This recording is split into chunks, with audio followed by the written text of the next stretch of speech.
sa Cherry White. Lumapit po sa atin si Cherry White para ireklamo ang kanyang boyfriend na sinasabi po na mas kilala sa Boy Tapang. Ayan. Okay, malaman po natin, Idol Rafi, dahil may mga kanila silang sinasabi laban sa isa't isa. May mga version sila. May mga version po sila. Mas maganda po na marinig din po natin mismo sa kanila. So parang vlogger to. Parehas vlogger po. At nag-aaway sila. Opo. Magkasintahan, magkasawa. Magkasintahan, Idol. Okay. Hindi po sila kasal. Alright. So live-in. Live-in lang po. Pati pagpati natin kung ano yung problema, di subukan natin paayusin. Tulad mga ginawa natin mga nakarang araw hanggang ngayon. Opo. At meron tayong video. Sige. Panoorin po natin.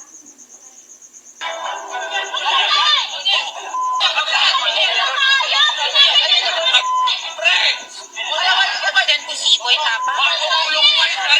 Umawa. Buhayin mo yung sarili mo! Huwag kami mga Bisaya! Alam kong mahina ka! Alam kong mahina ka!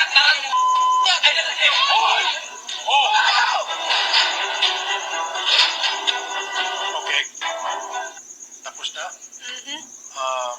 Sige, nandito ngayon si Ma'am Cherry White. And then mamaya, subukan natin tawagan si Boy Tapang. At ang ating purpose dito po ay para mapag-ayos sila.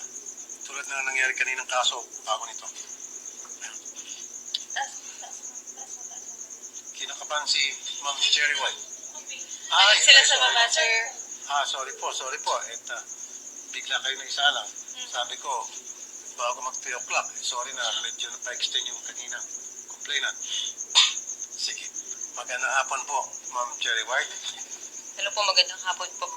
Nasabi na po sa amin kanina ni Sherry yung problema at susubukan po namin, tingnan namin kung pwede natin maayos pa to. Gano'n kayo katagal na po magkasintahan ni Boy Tapang? Start po nung December 13. Dito lang po, bago lang. Wala pang 1 year, Wala December po. 13. Okay. Well, sayang naman po yun, kahit pa paano, December, tatlong buwan na kayo. Ano mo bang pinag-ugatan ng away ninyo? Ito po kasi yun eh. Pinagbintangan ako na nag-hack po daw ako ng Facebook. Nahinak ko daw po yung Facebook, which is nung isang gabi po, akala niya hinak ko yung Facebook niya, pero lahat po ng Facebook nag-log out.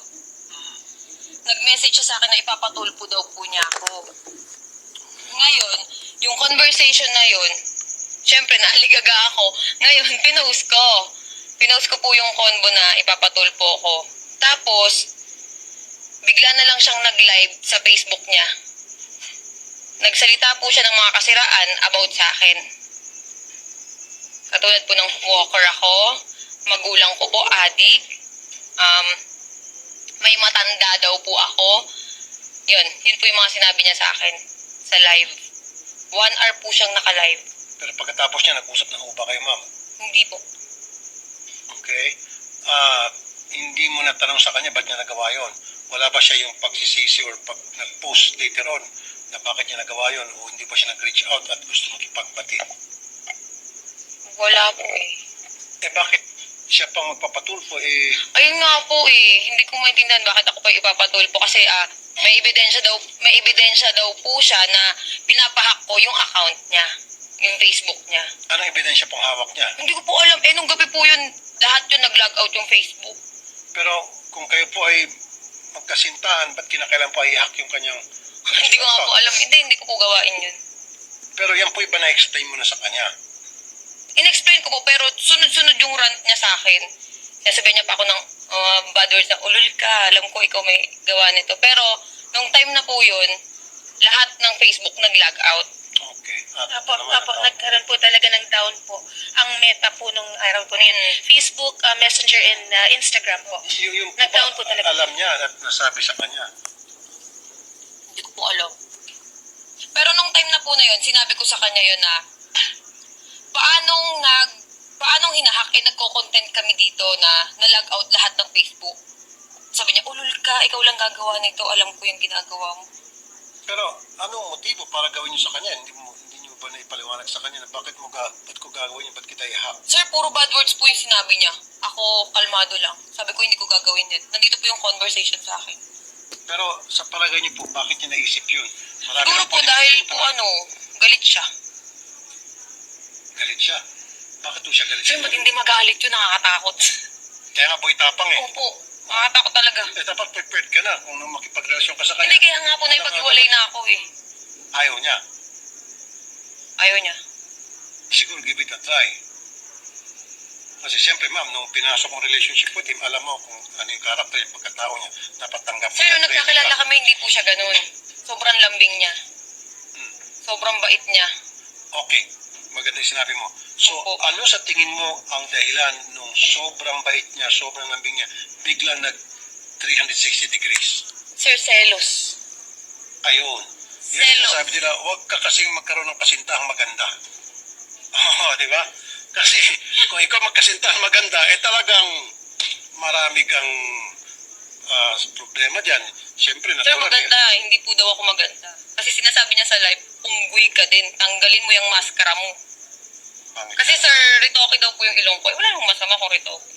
Doon sa mga mga selosa at siloso, eh wag na kayo magkasintahan ng gwapo at maganda para hindi na kayo magsiselos. Wala nang aligid-aligid. Di ba? So, nagsiselo siya. Baka naman may pagbasihan ma'am para maging fair. Baka naman may pagbasihan yung pagsiselos niya. Sir, ito nga eh. Pilit kong sinasabi noon sa social media, ilabas mo kung anong dahilan ng hiwalayan natin. Bakit hindi mo malabas? Kasi sir, ayoko magsalita eh. Masisira siya. Hindi, pero ma'am, kasi wala siya dito. Subukan natin tawagan. Yung bang, okay, dati malambing siya. Sabi niya, sweet. Sobra. O, Para akong siyempre, prinsesa. tama lang yon. Usually, ganun talaga pag naniligaw. Pag tumagal-tagal na, hindi naman lahat. Medyo may pagbabago. Opo. Pero, what led to it? Ano po yung mga nagawa mo sa tingin mo sa kanya na para naging ganun po yung kanyang pag-aasal na ngayon sa inyo? Kasi ganito po yan eh. Nag-start yan pati dun sa ano. May nagpa-picture sa akin sa Alcoy, sa Cebu. Nag-away po kasi kami that time. Lagi kami nag-aaway.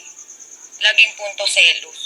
Siyempre ako nagselos din ako. Pero yung pinagsiselosan ko nasa lugar. Okay. Nasa Ano tama. po yung sa Cebu? Yung sa Cebu, sir, ganito yan eh.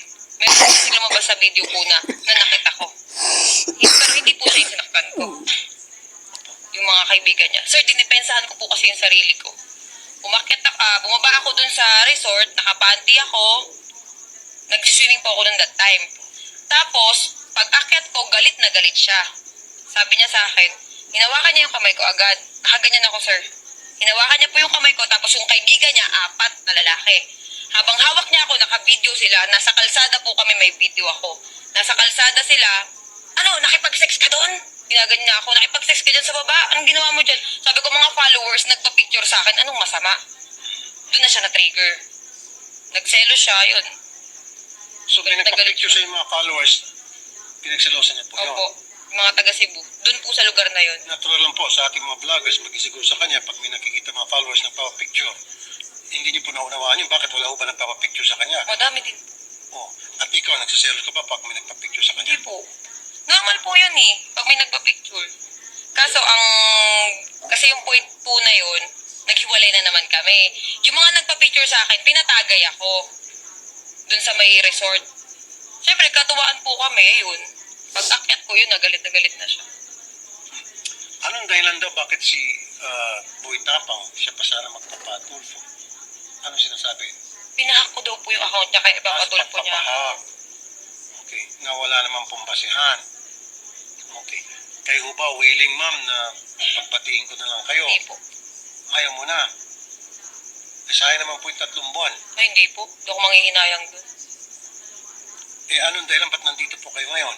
Eh, gusto ko po kasi sabihin sa kanya na kasi sa social media po tinitira na yung yung mental health ko talaga. May mga nagbabanta din, tapos hindi na ako makatulog ng maayos sa lahat ng sinasabi ng tao. Ganyan pala yung babaeng yan, may matanda. Kasi yung sinasabi niya pong matanda, tatay po ng anak ko yun. Na 40 years old plus, yun yung sinasabi niya na matanda ako. Tapos ito Pero na, okay. Yung ba na isabi mo sa kanya bago kayo nakipagrelasyon sa kanya na ako ay mayroong anak at ang tata nito ay... alam niya po yun. Okay, so dapat hindi niya na sinisingil siya yun. Dineclare niya sa kanya. Okay. So ano pa po yung kanyang hinaing? Sa social media, Yung mga luxury bag ko daw po ay galing sa sugar daddy. Yun yung sinasabi niya. Na pinost ko, galing po yun sa sarili kong pinagpaguran yun. Yun yung ano ko kasi may mga nagko-comment sa akin, yung bag mo galing naman yun sa sugar daddy mo. Siyempre nasasaktan ako, sir. Yung mga ganun na nadadamay din po yung anak ko sa mga comment. Kaya sabi ko, daanin hindi po ako sumagot sa sa Facebook. Gusto ko daanin na lang namin sa Okay. Kasi ma'am, ito, kung talagang hindi kayo magpag-ayos at lumalato, kung yun po yung naitabi nyo o na screenshot nyo, yung mga pananalita na hindi totoo, pwede kong ma-cyber libel natin. Kung sino man yung gusto nyo, may kagagawa niyan. Lalo yung sinasabi na ikaw ay walker, ikaw ay ganito, ganon, na below the belt po yun. mga po yung nanay ko, tsaka yung tatay ko, sinabihan niya ng adik. Yun po, pwede natin makaso ng cyber libel mga yon. Nandiyan ho na-preserve nyo yung mga post na yon. Hawak nyo pa po. Apo, may video. Sinend ko na po. Pwede ko kayo mag-cyber libel, tutusin. Pero habang maaari sana, maiwasan natin, mapagbati namin kayo. Hindi po mangyayari yun. Kilala ko yun eh. Okay? So, at least kayo po yung nakapagsalita na sa amin. Pag siya'y pumunta rito, alam na namin kung anong gagawin. Siya nga pala, kanina pala, malala ko, yung lawyer po ni Boy Tapang gusto ata makipag-usap off-air. So, willing ho ba kayo pagkatapos nito, pag-usapin naman kayo off-air. Sige po. Meron ata gusto sabihin yung lawyer. Siyempre, yung lawyer siguro, alam niya na pwede ka mag-cyber libel doon sa mga sinasabi mo. Pero ikaw pa, walang sinasabi masasama kay Boy Tapang. Nagmura po ako kasi away namin yun eh. Nagmura po ako dun sa sa bahay ni Yeah, record. pero yung bang pinost niyo po na may sinabi kayong mga libelous, yung mga Ay, wala po. malisyosong mga panalita, wala. Walang cyber libel. Kasi alam ko po yung mangyayari. Kaya hindi po ako sabagot. Pero yung mga tao pong nagsalita ng mga hindi maganda laban sa inyo, paninirang puri, yun po, pwede tayo mag-cyber libel, tutulong po kami. Okay. Sige po, si Boy Tapang daw, mamaya na lang daw magsalita. May Actually, sir, panawagan. may post po siya sa Facebook 20 minutes ago kanina po. Kakagising ko lang, excited naman to. Kalmahan mo, alam ko, pangarap mo yan umabot sa Tulfo kagaya ng pag-utos mo kay Canada Girl dati. Asa na ang tawag, inihintay ko. Pero tinatawagan natin, sir, wala pong sumasagot po. Saan? Pupuntahan na lang daw po si Boy Tapang. Hindi niyo tinatawagan? Ano? Siya Hindi po, tinatawagan po natin, sir. Ringing po, hindi po sumasagot, sir. Pero nakausap natin kanina yung lawyer, di ba? Opo, hindi po sumasagot. Tapos kanina, ngayon po, cannot be reached na po. Yung number po na ibinigay po ni Ma'am Kasi Sherry nga, White. ayaw nga nila ng on-air. Ang gusto nila off-air. Yung lawyer. Yung lawyer daw po ang willing Yung lawyer na po, mag-usap. Ma'am Cherry White, willing natin magpag-usap. So, mas maganda kung lawyer. So Welcome to my YouTube channel. Please subscribe and Every time we